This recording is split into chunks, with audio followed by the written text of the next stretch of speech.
Doctor, will you tell these fools I'm not crazy? Make them listen to me before it's too late! Listen to me.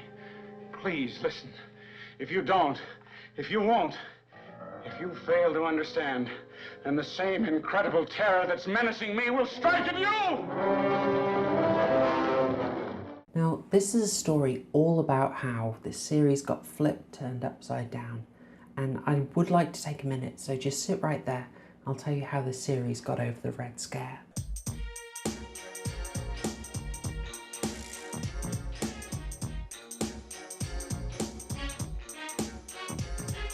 Invasion of the Body Snatchers 1956 is a film by Don Siegel, produced by Walter Really? Huh? And starring, appropriately enough, Kevin McCarthy. That'll become appropriate later. Now, this isn't a review of the film, though I would really recommend checking all of them out. I'm keeping this concise because this is about the message of the film and not the plot. There are two major trends that are important to this video: social messaging in films and reboots/remakes. And moreover, how over 42 years and 4 versions of the same story, the message of one series did a complete 180. And this is like seeing a pro-Thanos Avengers reboot, or if the Amazon Lord of the Rings showed the softer, sweeter side of Sauron. I'm not talking here about showing a complex version of a villain or exploring an anti-hero. I mean, doing 1984 as Big Brother did nothing wrong. I'm doing my best to avoid spoilers, but while every remake of the Body Snatchers films varies a lot in setting, like zombie movies, the elements are essentially the same. So when I tell you a zombie film involves a slow start, the infection spreading, a group of survivors forming, one getting infected and concealing the infection, and ultimately a siege scenario against hundreds of zombies, I don't think that's spoiling the film so much as describing a quintessential element of the genre. The Invasion of the Body Snatchers films, which I'll abbreviate to IB, actually I'll stick with a full title, is understandably similar in form. Both are about mass takeover, and while it's lesser known, unfortunately, the Invasion of the Body Snatchers films vary in setting and style, but the plot is essentially the same. It's the behind-the-scenes message, the allegory, the subtext, that is so interesting here. Let's talk essential details for the 1956 version. These are essentially going to re-emerge in all the others, so I won't go over them too much. In the original, in Santa Mira, California, alien plant spores fall from space and start the invasion of the Body Snatchers. The titular body snatching happens when the spores make contact with sleeping humans and develop into a replica of them. And they fuel this with the energy of the original person. That results in their death, and the replica essentially takes over. These replicas are emotionless, lacking natural instinct, and crucially for the entire message of the film, are part of a collective alien consciousness. A group of upstanding citizens slowly recognizes the infiltration, recognizing that people around them are acting really weirdly, and tries to raise the alarm. Though they realize the takeover has progressed faster and spread further than they thought. When they realize the authorities are compromised, they resolve to escape. Those are the key elements that essentially come up in every version, which I will summarize and I want you to keep in your mind. That is, there is an alien or external force that is the threat. It radically changes people who are asleep. These replicas take over people and spread.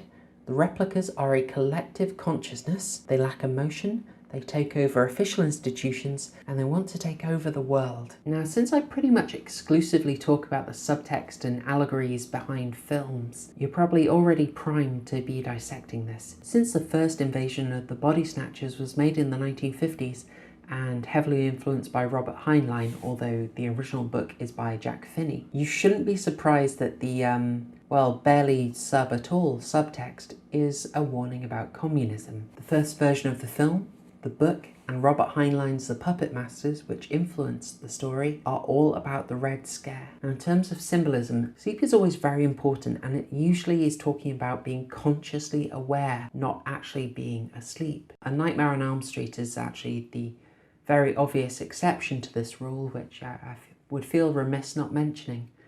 But think of people being woken up to reality in the Matrix, or being woke in classic and current vernacular. In the Invasion of the Body Snatchers, the fact that people can only be taken over when they are asleep or unaware is telling the viewer something. You need to be vigilant to the threat. It's taking over when you're not watching. And if you're awake to the danger, it cannot get you. This is not a controversial reading. This is entirely uniform. The 1956 version of the film is a warning against communism. The 1956 version of the film ends, appropriately enough, with the protagonist, played by Kevin McCarthy, appealing to the national government to solve the takeover of institutions. Like I said, this is not subtle. This is a very obvious reading of the film, and it is very much intended. Skip forward to 1978 and the Philip Kaufman version of the film, and the setting, the era, and the cast have changed. Although... Oh my God! Oh my God! Lock the door! Lock the door! They're coming! They're coming! Help! Help! They're coming! They're coming! Listen to me! Listen! Help me! You're next, please! Please! You're next! We're in danger! Please, listen to me! Something terrible! Please! You're next! Here they are! They're already here! Come! You're next! Although for a very obvious, delicious bit of trivia, Kevin McCarthy has a cameo in this film, warning the protagonists about the invasion happening. Now, as it's the same chap, is this film a sequel, or is that just a cute little cameo? Gosh, I really hope it's a sequel, but probably not. Probably it's just a cute touch. Now this time everything is happening in San Francisco, and the allegory is a little less clear, and the director seems to be interested in something a bit more contemporary, alienation in the big city. Regardless, the communist allegory is most definitely dropped here, while the other elements of the story are retained. There is more of an emphasis on the lack of emotion and surreality to the takeover. And the wonderful Leonard Nimoy has an incredibly meta role in this film as a doctor who loses all his emotion, which is a cheeky meta contrast to his famous role as Mr. Spock. Yeah, good stuff, Nimoy. I would be remiss if I didn't highlight the excellent cast here. Don Sutherland is fantastic. You have some wonderful Leonard Nimoy, Jeff Goldblum, and it is sad that a lot of people will only know this from a meme. The whole movie is amazing. It is really worth watching. Please watch this version. It's fantastic. Next up is the 1993 adaptation of the story by Abel Ferrara, which is just shortened to Body Snatchers. Once again, it's a massive change of era and setting. Notably, each film in the series is making it contemporary, which makes me think that the production team was interested in keeping the message, the subtext, contemporary, as well as the setting. It would be quite weird for the 1978 version to focus on a communist threat, and the 1993 version channels a lot of what I would call that Generation X cynicism. In this version of Body Snatchers, we are not in an idyllic little town. We are not in the big city. The action takes place on a military base, and we have our first female protagonist, played by Gabrielle Anwar. She's also noticeably younger than the previous two protagonists, and seeing the story through her eyes is a refreshing take on everything. Now, as this is taking place on a military base, as you might expect, it's a significant change in the subtext of the film. The director, Abel Ferrara, changes the focus to the dehumanizing aspect of the military, and even uses the US military strategy as sort of a parallel of the alien takeover and a criticism of American foreign interventions. Like I said, cynical. Whilst institutions are always taken over in these films, the rebellious and individualism and refusal to respect tradition is the heroine's strength here. There isn't a recourse to a greater institution. It is pure rebelliousness that is used to fight off the body snatcher threat. This version, to me, seems to very much be asking, is the military acting any different? The clean organisation and focus and the collective nature of the military here is being highlighted, with the director essentially asking you, hey, has anything changed? Lastly for this video is The Faculty, which came 5 years after Abel Ferrara's Body Snatchers. This does not use the Invasion of the Body Snatchers title at all, although it references the original novels extensively. This one is directed by Robert Rodriguez and written by Kevin Williamson of Scream and Dawson's Creek fame. As such, you should not be surprised that The Faculty is intensely meta and introspective. Not only does it reference the original novel by Jack Finney, it also acknowledges the Robert Heinlein connection via his The Puppet Masters, which is pretty cool. And in discussing the original books, it also includes the idea that a conspiracy to plant these ideas as fiction will make people uncovering the truth look nutty.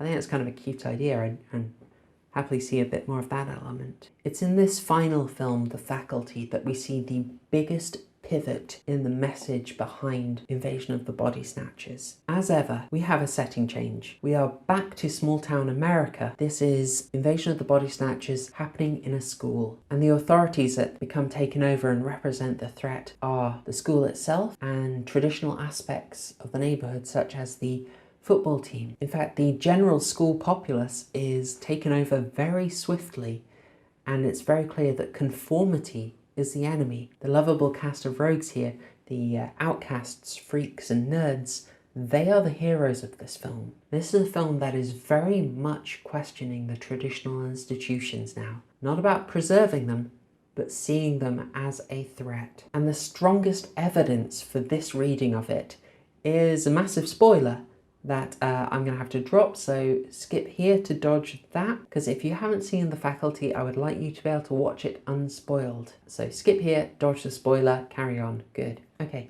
so ultimately the message that traditional America is the problem, the danger, is cemented by the fact that the lovely rural traditional girl is the source of the threat, the original body-snatching alien. That is, the film is making the source of the problem not an external source, but an internal one.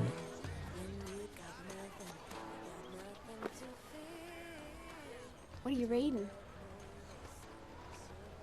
Double star Robert Heinlein.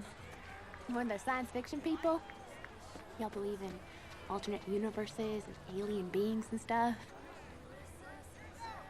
Feeling pretty alien myself today.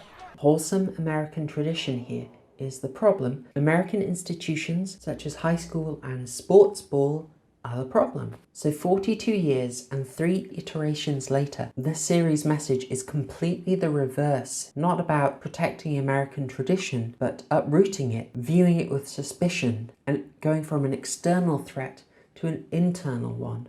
Now, I said I'd cover The Faculty last, but there was actually a 5th Invasion of the Body Snatchers movie, this time just called The Invasion. But to be honest, it looked pretty soulless, and to be honest, I've got a tight thesis here, so I don't want to mess that up by adding any new data in. I do not need an outlier. Having said all that, it has been 22 years since I saw The Faculty in a cinema, a fact that absolutely terrifies me, and given how each film responds to contemporary conditions, is it time for another Invasion of the Body Snatchers movie? Well, it could work if there was something relevant to the essential message of the series. You know, if there was a powerful movement that was taking over institutions, destroying national traditions, individuality, and forcing everyone to conform with the threat of violence.